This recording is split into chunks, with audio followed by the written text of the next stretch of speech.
Tonight, who would bet against a Tory gambling scandal getting worse before it gets better? Another leading party official takes a leave of absence with a warning from the Gambling Commission that many more are being investigated for betting on the date of the general election. 8 years on from the referendum, why do the main parties still struggle with the B word? And what will Labour do to improve relations with Europe? Also tonight, has anyone seen Liz Truss? We sent an intrepid reporter deep into the Norfolk countryside with a former PM seemingly missing in action for most of the election campaign. We'll hear from the Home Secretary, who had to defend his own former advisor for calling the Rwanda scheme a rubbish idea. His exact words weren't quite that polite, though. And that got us thinking about badly behaved politicians caught off guard away from the cameras. Strangely enough, we've got plenty of examples. All that and more with former Conservative Special Advisor James Starkie and the founder of Ecotricity and Labour Party donor Dale Vince. They'll be with me for the next hour.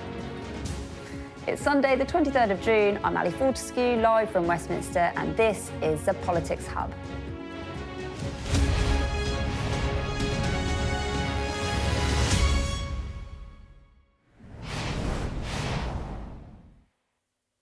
Good evening, welcome to the Politics Hub. Well, Winston Churchill once said, success is walking from failure to failure with no loss of enthusiasm. He, of course, was not around to see the 2024 general election.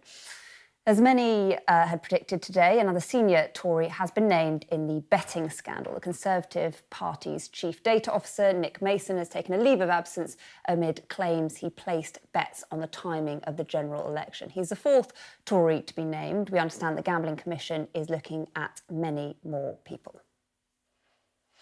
The drip and sometimes torrent of Tory missteps that have flooded this campaign have seen ministers trying their best to muster enthusiasm. But there are two things that senior Conservatives I've spoken to this weekend seem to be clinging on to. Firstly, that the mood on the doorstep, they say, is better than the polls. And secondly, in the last 10 days of the election, they say that is when people really start to engage. So that is about now. So if you're just tuning into the election, here's John Craig on another uncomfortable day for the Conservatives on the campaign trail. Rishi Sunak gambled on a July election. Now a betting scandal means the odds are shortening on a heavy Tory defeat. And Sky News understands the Gambling Commission is now investigating many more people than the Conservatives already named over allegations of betting on the date of the election.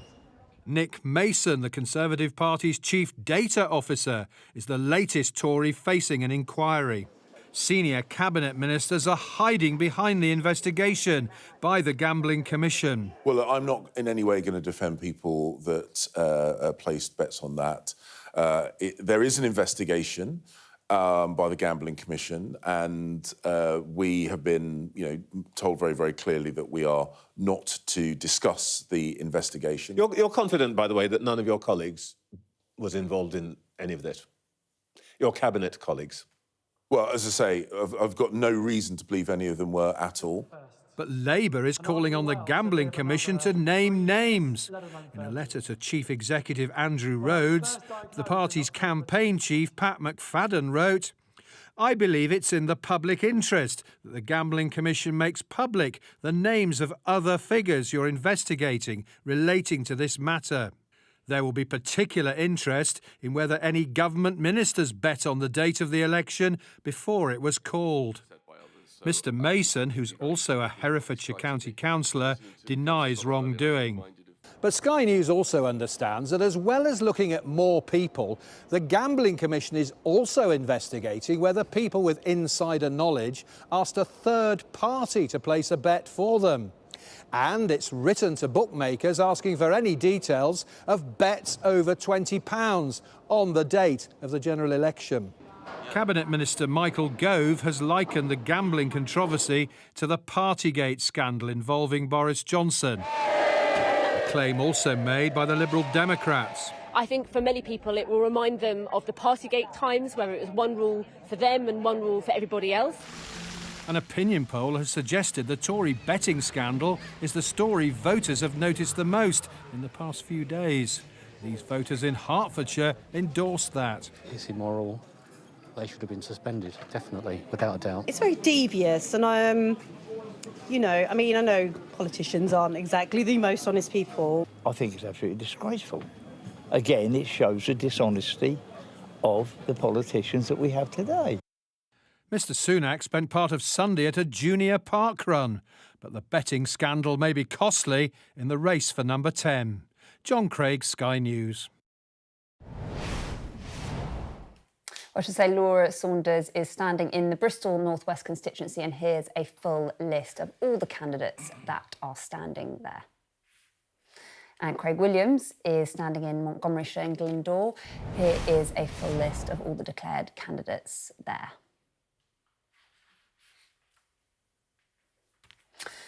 Well, our chief political correspondent, John Craig, is with me now. Where does this go from here? Are we going to see more names? Well, this is the letter that I referred to, Mr McFadden, the Labour campaign chief. He's written to Andrew Rhodes of the Gambling Commission. I have to say, he's trying to turn up the heat on the Tories, but I'm not sure he's going to get much success because they've been pretty discreet so far. I mean, one of the things he wants is the Gambling Commission to name names. And he's also picked up on that point. You heard James Cleverly there say, we've been told by the Gambling Commission we mustn't say anything. And he's saying, is there anything stopping cabinet ministers from saying whether or not they placed bets on the date of the election before it was called? There will be jitters in the Tory High Command, I guess, just in case more names come out, whether it's party officials in Tory HQ or whether it's some elected politicians or those seeking election in the general election. I mean, the two individuals from Tory HQ, we're talking about the campaigns chief was the first one we heard about. That's Tony Lee. And then Nick Mason today. I mean, there must be a few empty desks at Tory HQ. I mean, no wonder that Oliver Dowden is the invisible man of this Tory campaign. He's probably having to answer all the phones and knock out the press releases and do everything else because all the people have gone, or two of them have gone missing. But so it's a real blow to the Tory campaign. Clearly, Labour sees it as something they can make work to their advantage. And it is embarrassing. As I mentioned an opinion poll. There was a poll at the end of last week showing that this is an issue that has really upset people. And for Mr Gove to say in a Sunday Times interview, it's like Partygate, one law for them, another law. Not helpful. I mean, I wonder whether if he was still a candidate standing in this election, whether Mr Gove would have been so candid. I mean, that interview in the Sunday Times reads very much like a valedictory interview, somebody who's stepping down from Parliament. And so the Tories are not handling it terribly well. I mean, poor old Mr Cleverly had a pretty tough gig trying to answer questions about this. The public don't like this sort of thing. It's sneaky, it's underhand. You heard a lady there say it was devious. And of course, it's drowning all the Tories' attempts to batter Labour on the £2,000 tax grab that we've heard so many times from senior politicians, including Mr Sunak. So it has it's dominated coverage this weekend. That, I suppose, and Nigel Farage's dreadful remarks about Ukraine, which have upset so many people. But this is really damaging for the Tories, potentially. Fascinating stuff. John Craig, thank you so much. And here to respond immediately is Sir Liam Fox, former Defence Secretary. I think this is your third Sunday in a row, so thank you very much. We're getting to spend a lot of time together. I appreciate you coming in. But look, this betting scandal, Michael Gove, as John mentioned there, he said this adds to the sense that there's one rule for people in the Conservative Party and one rule for everyone else. Do you agree with that? Well, first of all, put this in perspective, right? At least one of those involved was in the police. So we're not saying it's a scandal involving the police. So here we're talking about... well, hold on, it's four people that... Well, four, and at least one was in the police. We don't know if any civil servants or anyone were involved. So you're extrapolating... You're extrapolating from a very small amount of information. And you're saying this reflects on the Tory party. Now, without rubbing salt in the wound, two of your senior colleagues were involved having an enforced leave of absence in the Partygate scandal. We didn't say that smeared the whole of the Sky News organisation. Individuals have to take responsibility for their own actions. And I completely deprecate what has happened here. First of all, I think it's stupid, it's venal, and how could anyone think it was ethical? We don't know how many were involved, we don't know how many were Conservatives, how many were police, how many were anything else. So I think it is very dangerous to have this politics by association or innuendo, which I'm afraid, I think John went too far on there. We have to wait and see what happens. Individuals must be responsible for their own behaviour. If they have behaved illegally or wrongly, then let them take the consequences. But let's not have this blown out to something more than it was, any more than your colleagues was blown out to involve the whole of Skye. I'm really interested that you think it's been blown out, because the Prime Minister himself said he was very angry about it. And just to Well, of course he's angry. remind people, He's angry, as am about I. the police officer, that's a separate thing. The Conservative Chief Data Officer, the Director of Campaign, his wife, who's a candidate, the Prime Minister's private parliamentary secretary. Well, in the middle of an election campaign? No, you just said that. Is it a different thing? No, it's not. Whether the individuals were in the police, whether they turn out to be civil servants, whether they turn out to be in the party, they all have to face the same consequences. For this to be turned into some sort of campaign that says you can extrapolate into the whole Conservative Party, I'm afraid that is actually wrong. And I also think it's poor journalism. It is cutting through with the public, whatever you say. So it sounds like you really don't understand why that's happening. No, it's very clear if you keep on saying it, they will have cut through. But what I'm saying is that you have to be... you have to be... You have D-Day, you have this... In the last few weeks, we've been having this conversation. You've been viewing the election from London. I've been viewing it from on the ground. On the ground, people are saying, why are we not talking about the big subjects? Why are we not talking about security? Why are we not talking more about long-term care? Why are we not talking about the things that affect them? Up. No, because this is an easy, I'm afraid, lazy way... But Rishi Sunak stood on the steps of Downing Street pledging integrity. He said he was going to clean that up. And he said, exactly, and he said this week, people who are found guilty of this will be booted out the Conservative Party. That's fine. Have you heard that from the police? Have you heard that from anywhere else? No. Did Skye boot out its senior representatives? No, they didn't. So let's keep a sense of perspective on this. And when you're on the doorstep, what is becoming very clear to me since we had our first conversation a couple of weeks ago is that people are switching off. We discussed that the first week. And they're saying, why is the political discussion not about the things that we care about?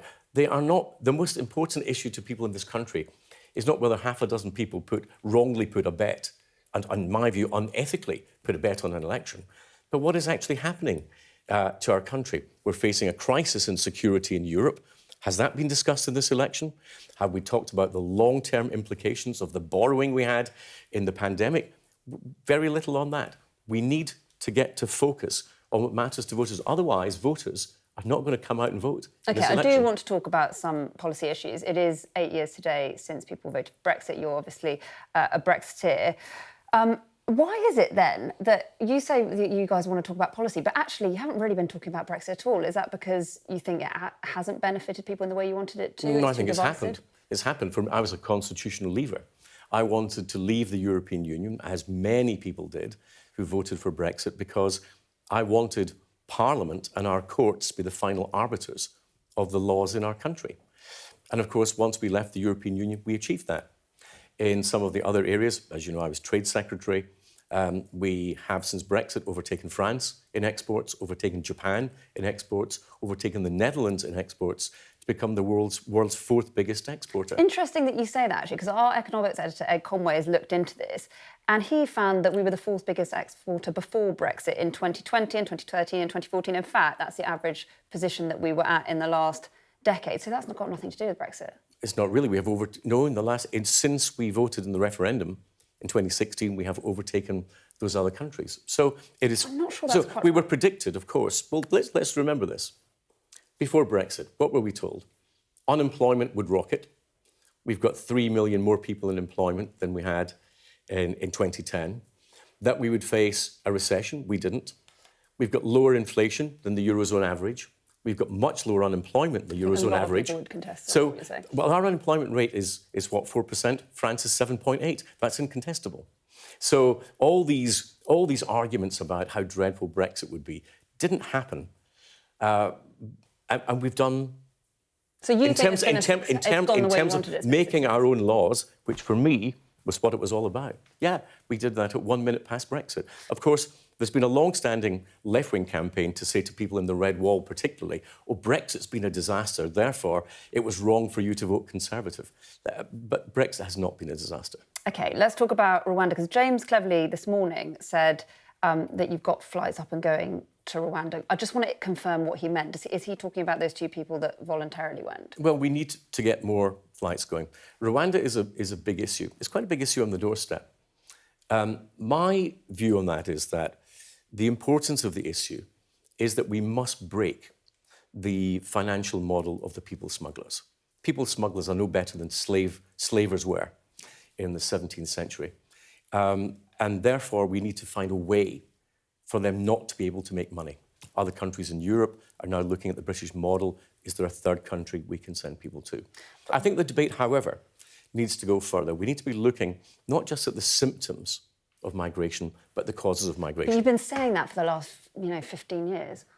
No, I've been saying that we need to look at, for example, the global trading system. If we make it more difficult for poor countries to trade their way out of poverty by us being more protectionist, then we will have more migration. That's happened in the United States, it's happened in the European Union. The Conservative Party haven't set out what they... I mean, Rashid, just on the small boats issue, he's talked about stopping the boats. We've got more than 12,000 visas, a record number coming in. Well, that goes back to my first point about the economic model of people smugglers. That has to stop. The idea that you can claim asylum in the UK coming from France. Why would people voting trust the France. Conservatives to do that if that's what they want? Well, because we're the only ones putting forward the alternative policy, which is to have people processed in a third country, not in the United Kingdom. OK, that's all we've got time for, but thanks so much for coming in again, Sir Liam Fox. We always appreciate you coming in on a Sunday evening. Let's get more reaction to the betting scandal. The Lib Dems have demanded the Prime Minister takes immediate action by suspending all those under investigation.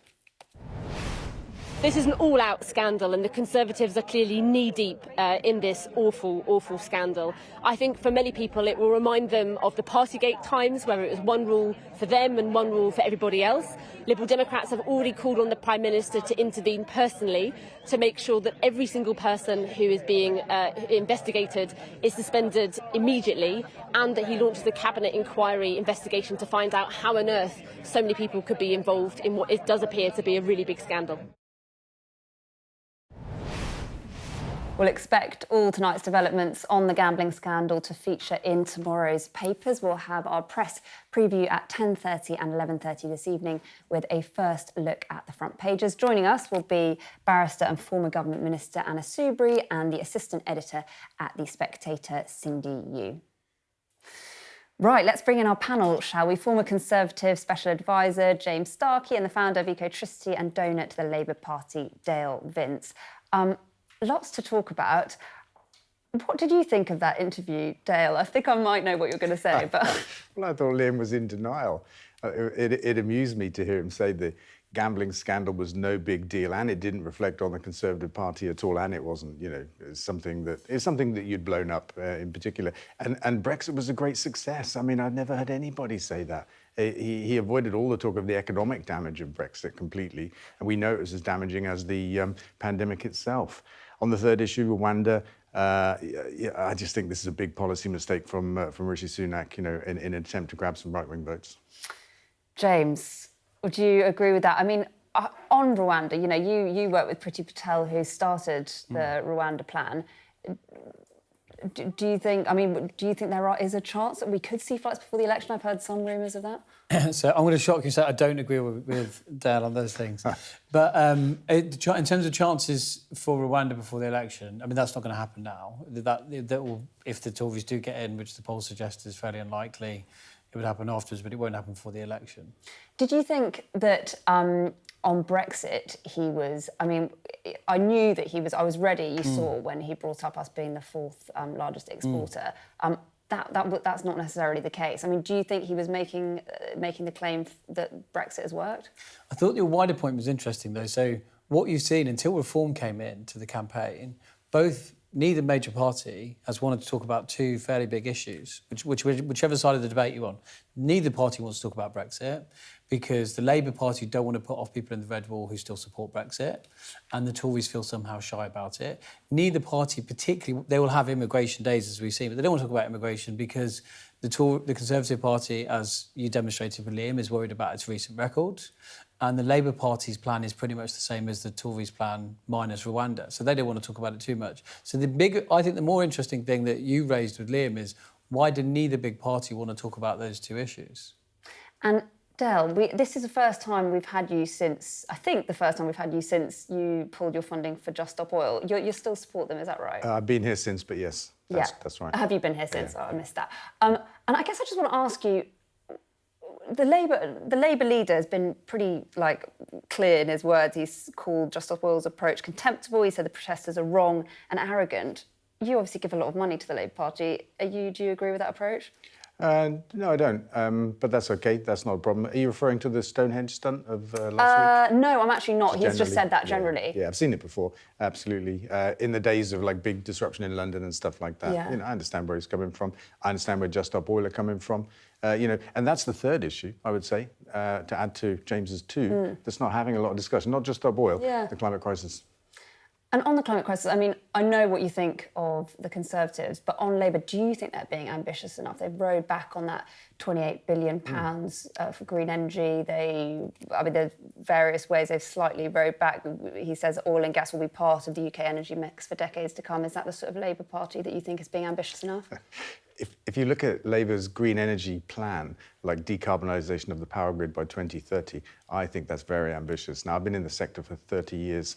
I started Ecotricity. We were the world's first green energy company. I've been building wind and solar projects and stuff like that for a very long time. 5 years to get from just over 40% green electricity on the grid to 100%. And I'm an optimistic, positive person. I think that's a challenging target, and I welcome it because it's good to have challenging targets. If we only get to 90% by 2030, I think we'll have achieved a great deal. So on that front, at least, I think Labour are very ambitious, and I wouldn't criticise that at all. And on Stonehenge, it has been quite controversial. Do you agree with it? Well, it was cornflower.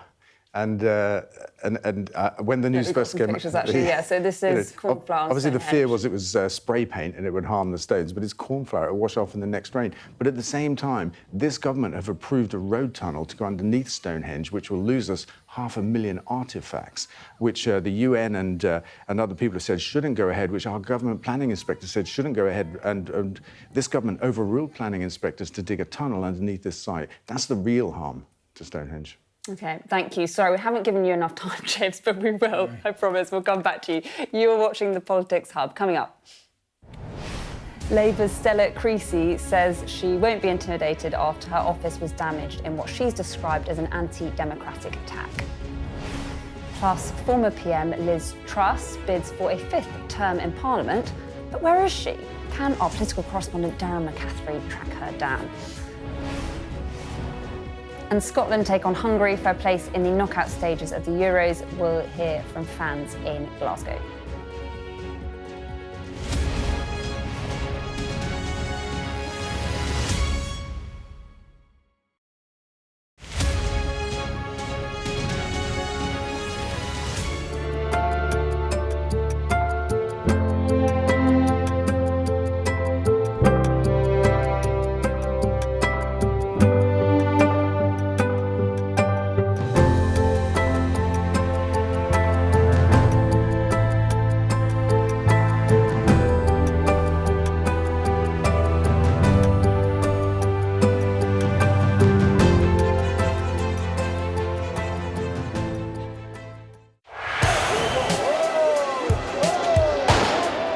I'm Adam Parsons. I'm Sky's Europe correspondent based here in Brussels. More flares going off, a volley of rocks, cobbles have been pulled up out and are being used as missiles to hurl at these police. We take you to the heart of stories that shape our world.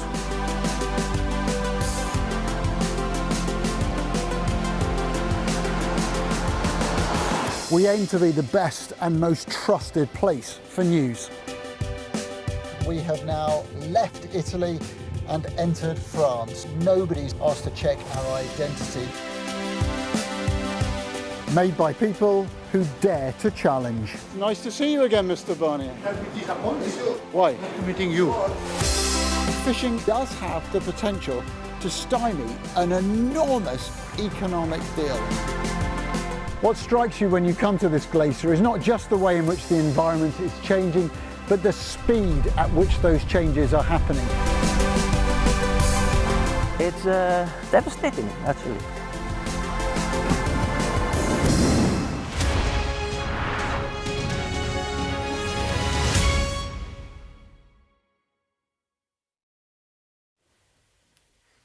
Welcome back. Well, the Shadow Education Secretary has said Labour cannot commit to lifting the two-child cap on benefits.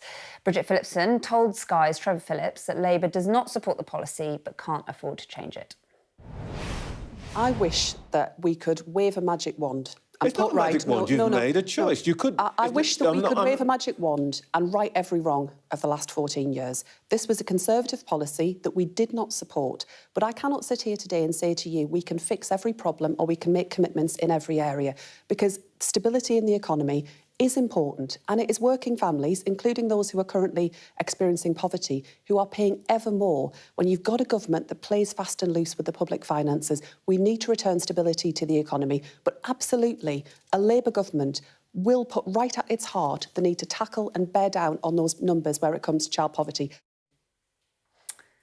The Labour candidate Stella Creasy has said she will not be intimidated after her constituency office was attacked. She's posted photos on X showing a damaged window and glass door. In her message alongside the photos, Ms Creasy said malicious and false leaflets have also been circulated. She says the police are already investigating and Walthamstow won't be cowed or influenced by violence. On your screen now are all the candidates standing in the constituency of Walthamstow. Well, a brief break from politics now, because candidates from all parties in Scotland can be forgiven for being a little distracted on the doorstep today. The Scots are about to take on Hungary in their final group game at the Euros. They need a win to realistically be in with a chance of making it to the last 16. And if they do, of course, it will be the first time they've ever progressed to the knockout stages of the tournament. Well, Sky's Ashna Hurry-Nag is soaking up the atmosphere at a fan zone in Glasgow. Ashna, what's the mood like there? I absolutely am soaking up the atmosphere, Ali, and what a beautiful day to do it here in Glasgow. I'm told the weather's not always like this, so maybe the sun is shining for a bit of good luck. Certainly, Scott and Nikki seem to think so. Start with you, Scott. Tell me about how you're feeling and what your hopes are for what's going to happen in an hour's time. I fancy it to be 2-0 Scotland, easy. Easy. Now, they haven't had the best start, but last game, it was pretty good to get a draw, to be fair. Tell me about what it's meant to you, the fact they've gotten this far and this momentum behind them. It was a good atmosphere out of the place. I fancy it to be, honestly, I fancy it, win the day, get through, win the last 16, enjoy yourself. That'll be it. What would that mean to you to get to the knockout stages as a lifelong fan, I'm guessing? It'd be excellent. It'd be good for the whole country.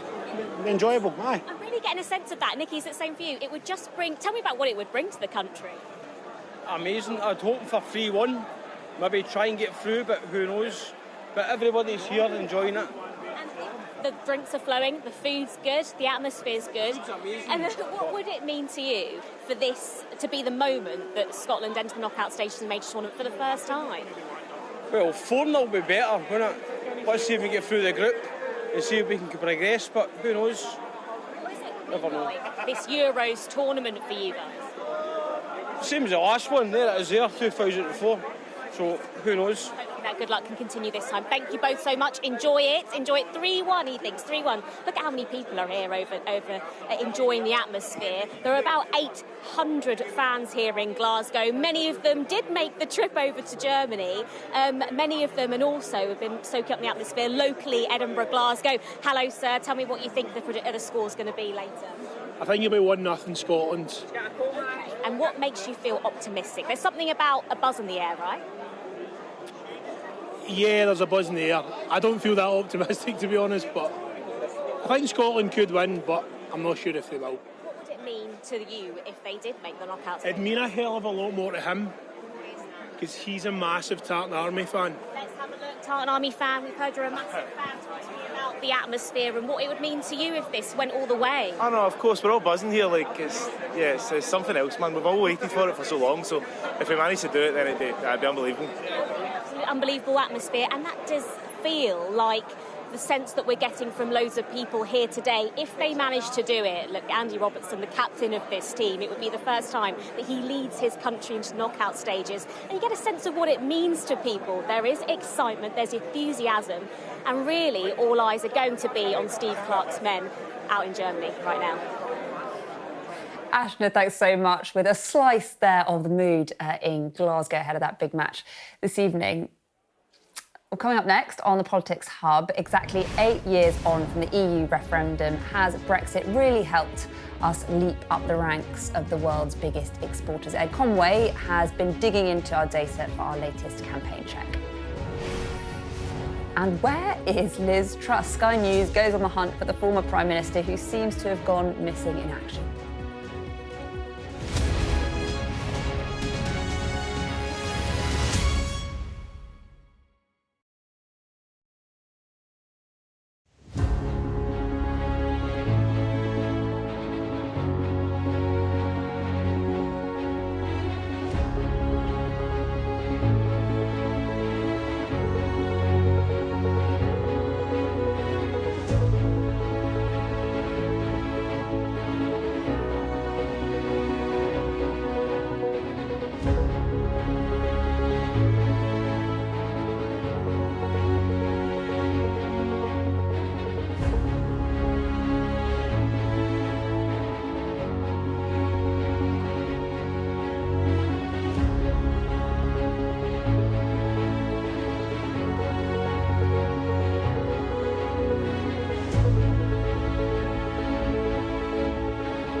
Well, it's exactly 8 years to the day since the Brexit referendum when the UK voted to leave the EU. And let's just take you back to that night here on Sky News.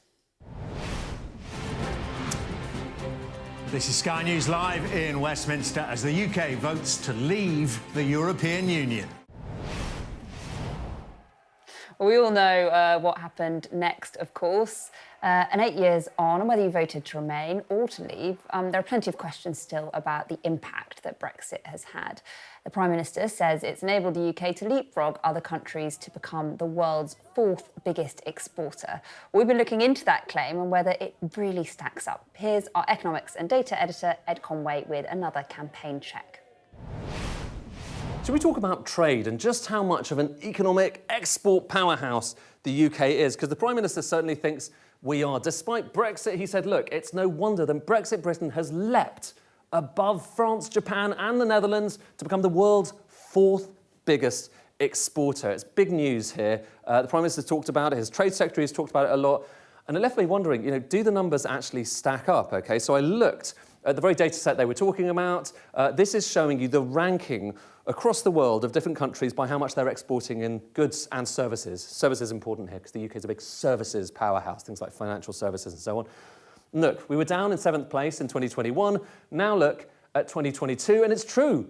We leapt up above France and the Netherlands into 4th place. Fantastic news, but it did get me wondering, what happened, if that's 2021 and 2022, what happened in 2020? So I looked up the numbers, and here's what I found. Actually, in 2020, we were in 4th place. And that again posed another question. Are we often in 4th place? Is it not actually something new? So I went back and looked at the rankings. And again, this line's just showing you where we're ranked in the overall ratings here for world trade. And we were 4th biggest, obviously, you heard about that in 2022. 4th biggest in 2020, I just showed you that. But also, we were 4th biggest for quite a long period over here. In fact, when you look back over the past decade and work out our average position in a modal way, we were 4th. So there is nothing new about it. We were 4th before Brexit, and we bounced around to be 4th recently. But I did wonder about one thing, OK. Over here, what happened here in 2021? Why did we fall quite so much? That was the biggest we've felt ever. Was it down to Brexit? Was it down to something else? And what I found is quite interesting. The background here is the UK is a big importer and exporter of gold. We're not actually kind of mining it here. We're just bringing it in and sending it out. It's part of our financial system, but it does distort our trade figures. And actually, there was quite a lot going on with gold recently. This is showing you the total amount of exports from the UK of gold. And look what's something pretty striking here. Very high in 2022, very low in 2021, which left me wondering, is that what accounts for our leapfrogging? Is it down to gold rather than our actual trade performance? Well, I incorporated those numbers into those rankings you saw a moment ago, okay? That was record flows of gold in 2020, 22 rather. That is the numbers you just saw before, including gold, okay? These rankings do include gold. If you adjust them and exclude gold, here's how it looks. Suddenly, we were not 4th, we're 6th. And actually in 2020, we were not 4th either, we were 5th. And in fact, the last few years, we've been considerably worse, if you adjust for gold, than we were before. It just underlines that with a lot of these statistics, the more you dig into them, the more, let's say, nuanced the reality is.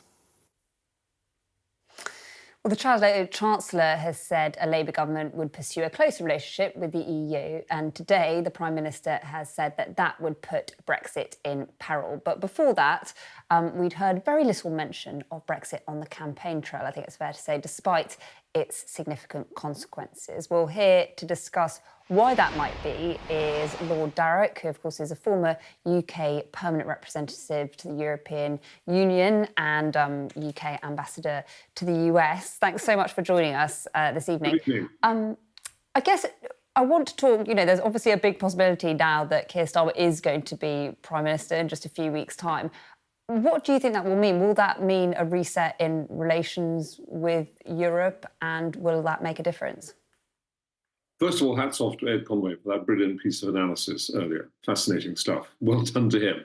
On the question, Ali, yes, there will be a reset. I think that he is hosting a European Political Community Summit in Blenheim Palace within about a couple of weeks of the election.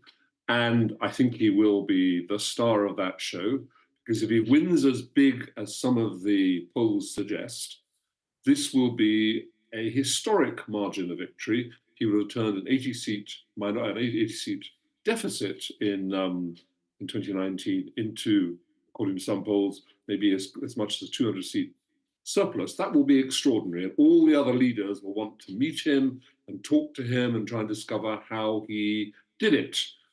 So he will find himself almost mobbed at that summit and at the NATO summit, which is happening in Washington. In terms of a reset with Europe, look, the Europeans know that the Labour Party are more pro-European. They know that the Labour Party want to develop some better links with Brussels, possibly a foreign policy and national security agreement, a structure for regular consultation, possibly something on phytosanitary exports in both directions, possibly something on youth exchanges. But this is all quite small stuff. So it's not a huge reset. It's a bit of tinkering at the margins, if you like. And I think they will be interested to know whether Keir Starmer wants to go any further. And all the messages so far, as you'll have seen from the campaign, are He's ruling out getting any closer to the single market. He's ruling out customs union. So it'll be these bits and pieces. We'll see. And, you know, you kind of described that afterglow that there will be if he wins the election in Europe. Do you think that not being Conservative is going to be enough to get some actual kind of concessions that would make a difference? No, they'll be transactional. I mean, they believe, and they will say, first of all, the deal that was done, the trade and cooperation agreement done under Boris Johnson, was very good for them, not so good for us, but they're very happy with it. So why should there be any need to renegotiate it? Second, they would say they're not really clear what a Labour government would want, and that's fair comment, because I think for very good reasons, domestic reasons, in terms of winning back the Red Wall, the Labour Party have been very, very sort of unspecific about what they might seek in terms of relations with Europe. The other thing, though, is you'll have noticed, everyone's noticed, that Europe lurched somewhat to the right, especially to the hard right in the EP elections. So if Keir Starmer wins big, that is very much against trend in Europe. There aren't a lot of centre-left leaders around. Scholz of Germany is the main one. Macron, very centrist, but I think some would hope to get on well with him. So potentially you can build very good links with the leaders of France and Germany. But, you know, there's not a lot of other centre-left prime ministers or presidents around in Europe. So he'll be facing quite a lot of people from the right amongst the attendees at his big summit. It's interesting what you say about Labour wanting to win back the Red Wall. I guess, do you think we could see a change in their position after the election, particularly if they get a big majority on Europe? Look, as a Remainer myself, I would like to see that, but I think they will be very, very cautious about that, because if you've made some promises in your election campaign, you don't drop them very easily. Sometimes economic circumstances force you to drop them, but this was a political promise about how they would handle relations with Europe, and it's quite difficult, I think, to justify turning that back. All that said, opinion polls at the moment are fascinating. I've seen an opinion poll, I think it was a YouGov one, that had 56% of the British population thinking it was a mistake to leave the European Union. Only 35% thought it was the right thing to do. And 44% of those polled wanted to rejoin the single market, which you can do without rejoining the European Union. 21% didn't. So it feels a bit as if public opinion is a little bit ahead of political opinion in terms of where the Labour Party might be prepared to go. But I suspect they're going to be very, very cautious, and you know, it'll be, you know, it would have to be a real, you know, economic necessity if they were to, I think, to start to undo some of the promises they made on the campaign trail. That's interesting. I mean, Rachel Reeves is being pretty vague. You know, she says we would look to improve our relationship with Europe and do trade deals around the world. What do you think that is going to mean after the election? Yeah, this is delicate territory, because there are two big regulatory regimes around the world. One is the American, the other is the EU. And at the moment, all of our domestic legislation is aligned with the EU regulatory regime. I think the Conservative Party would have wanted to align more with the US, which would make it much more difficult ever to, as it were, rejoin the single market or even the EU in the future. I think from what I read that the Labour Party are probably inclined to stick with the European regulatory regime. But if you do lots of trade deals around the world, particularly do a trade deal with the US, which might be on offer if Donald Trump wins, but I think it would be a very disadvantageous deal for us. But if you were to go for that and go for deals with the Pacific countries, with that new trade grouping down there in the Pacific, or with other countries, the more you do that, the more you risk departing from the regulatory regime that you have in the European Union that makes it easier for our exporters to sell to Europe. Now, we still sell more than 40% of our exports to Europe. So it's quite a delicate calculation whether you really want to go down the track of lots of free trade deals with the rest of the world. If your ultimate ambition, if what you think is best for the British economy is to increase trade with Europe. OK, Lord Darroch, that's all we've got time for. Thanks so much for coming on the Politics Hub this evening. Thanks. Well, let's bring James and Del back in, shall we? And James, let's talk to you because you're a Brexiteer, as we've said. Feels like we need a bit of balance, maybe, after speaking to Kim Darroch. Do you think Labour are being clear on their position on Brexit?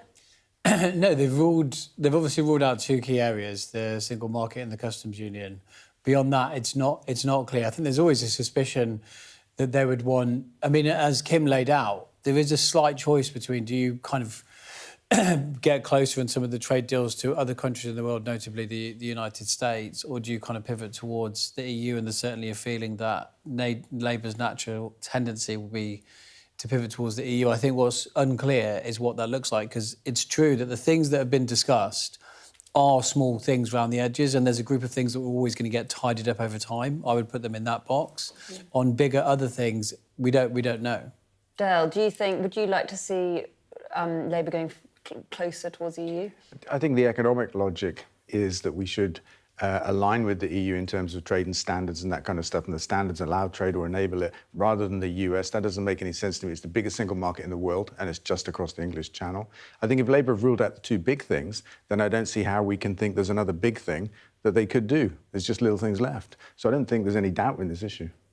Thank you both. We will come back to you later. But first, we've got to watch this. The former Prime Minister Liz Truss is hoping to win re-election in South West Yorkshire, a seat she's held for 14 years. Some polls suggest her once safe seat could, in fact, hang in the balance at this election. So you'd expect her to be out and about campaigning. But very little has been seen of Britain's shortest-serving Prime Minister. So where is Liz Truss? We sent our political correspondent, Taryn McGaffrey, to find out.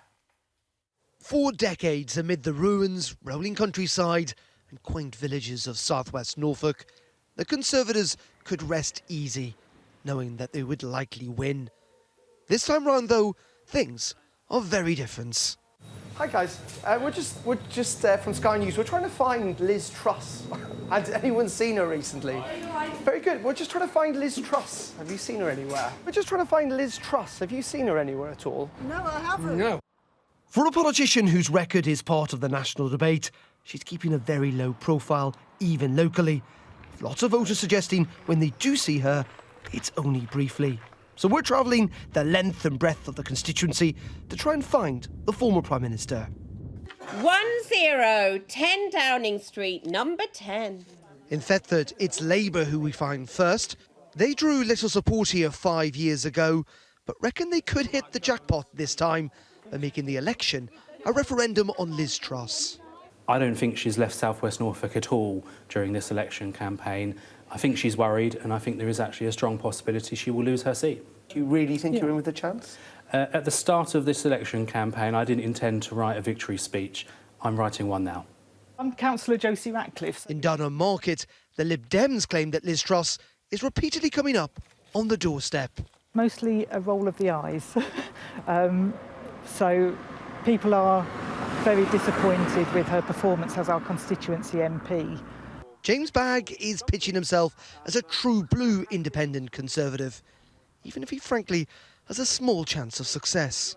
So they're intent on sacking Truss, frankly, for her performance or her failed performance here in this constituency. And you're the alternative, you think? Yes, I am, yes, because this is a very Conservative seat. Hello. Finally, in Swatham, we try her local Conservative club. Is she here? I have no idea. With little success. She was here yesterday, she's not in today. Liz Truss's campaign didn't take up the offer of an interview, instead insisting that she's not engaging with national media.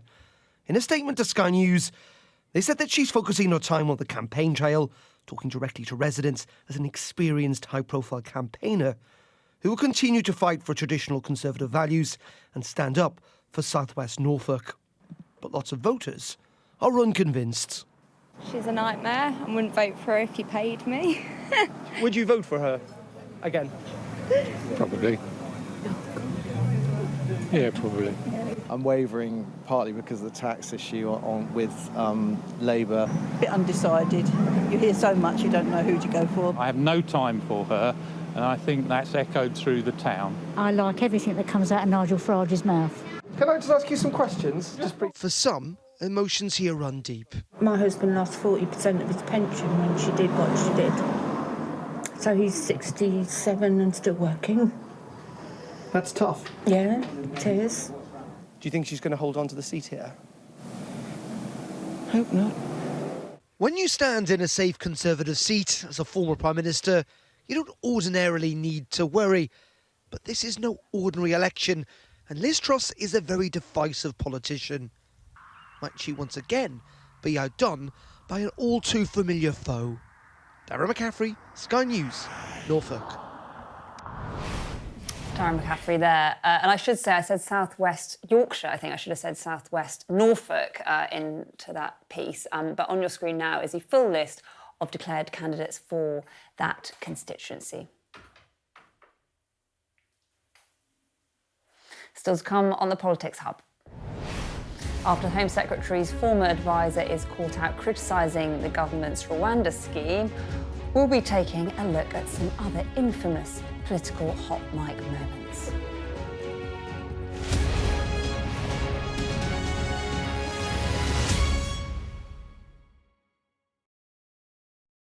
Well, I think Rebecca clearly was telling the truth, and I think what's fascinating about her, she was an intelligent woman and felt for some months after she was fired, because of various aspects which she described in the book, that she'd been very badly treated. That was all set up. He was in Spain, flown in deliberately to stage a lovely thing. She, Victoria, gripped him iron grip on his hand, so he was, and whispered to him, smile, smile. Then they went into the chalet, and a journalist looked through the window and saw her hitting him in the face and him not responding. I mean, what is remarkable about that loose episode is not the affair, because there were many affairs in Beckham's life, but that the steely determination by Victoria to keep the show on the road. I mean, she is remarkable in that way of self-interest and understanding that the brand depended on both of them, that the family was important to project. And on the other hand, with the tabloid journalists at News of the World and everyone else, who, having been fed this diet of a happy family, suddenly saw the hypocrisy and were alarmed and outraged by the denials and threats by the Beckham's lawyers not to reveal the truth. So it was a great story at the time. I felt that ire as well, let me tell you. You did. I mean, your interview was sensational and, of course, outraged the Beckhams and their people. You choose to talk about it for what reason? Because people are calling me a liar and calling me names and you know, and at the end of the day, these are the facts. This is what happened. This is the truth, and I shouldn't be ashamed of it. You know, I was wrong. It's wrong to. I was wrong to have done what I did. I know that, but it did happen, and I'm not going to live with a lie for the rest of my life. They are the second most important family in Britain after the Prince and Princess of Wales. They live by manipulating the media. They're icons. He's a role model. She constantly thrusts herself into the public eye, as he does too. And my criteria for all my books, this is my 27th, and my biographies, is always to choose those people who climb up the greasy pole and fight to maintain their status and power and wealth by crushing their victims and, in the end, inventing their own narrative. Hello, welcome back. Let's bring James and Del back in for the last time this evening, because I want to talk to you about James Sunderland. This is the aide to the Home Secretary who was caught off mic, I think we're allowed to say the word crap on TV, calling a policy, the Rwanda policy, crap. I mean, you did a similar job in the Home Office. Do you think these kind of off-mic moments are really damaging? I mean, it's obviously not good at this stage in the campaign. I'd say they're not helpful. The most difficult is, you can see it in the morning, is when you hear about them, is that whoever's got the morning round, which this morning happened to be the Home Secretary himself, James Cleverly, it's always tough to deal with. I don't think they make much difference. I get why they're a story and why they're covered by the media, totally, but I don't think people at home change their minds based on something like that. What do you think, Dale? I think a moment of honesty, and that's sometimes the only way we get a moment of honesty in that way. I think the Rwanda policy is bonkers, really. I think it's been costed that the first 300 people that are sent there, if anybody goes, will be costing £1.8 million each. I don't see how that makes any sense. We do actually have a little selection of these sorts of moments that we put together. So should we have a quick watch?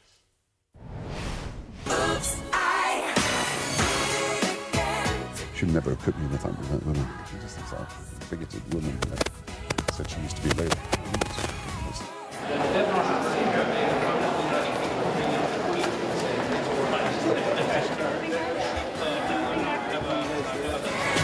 Thank you.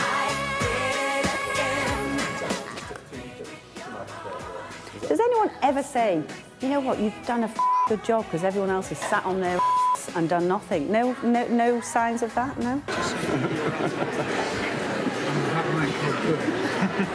That was good.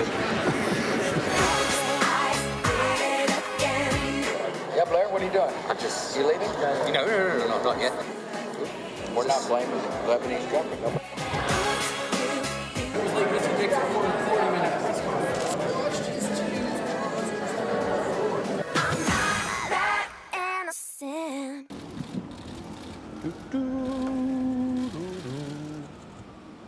Right. James, did any of those moments really... I think maybe the Gordon Brown moment did impact things a bit. I think, yeah, I said when we were watching, I think that's the one really big one. I think the other ones probably don't make a huge difference. That was quite a big moment in that election that everyone remembers now. And Dale, what do you think? I mean, watching that, did you remember all those? I did, yeah. And I just think they're all moments of honesty. I love them for that. Both of you, it's been wonderful that you've come in on a Sunday evening. Thank you so much. This is it for me for the weekend. Sophie is obviously going to be back with you on Monday, and there's lots coming up this week. On Wednesday, we've got the final time that the Prime Minister and Rishi Sunak go head-to-head. That could be a very significant moment on Wednesday evening. We're about 10 days out till the general election, so plenty could still happen. That is certainly what the Conservatives are hoping for. But from all of us on The Hub this evening, have a lovely night. As I say, Sophie back tomorrow with the Politics Hub.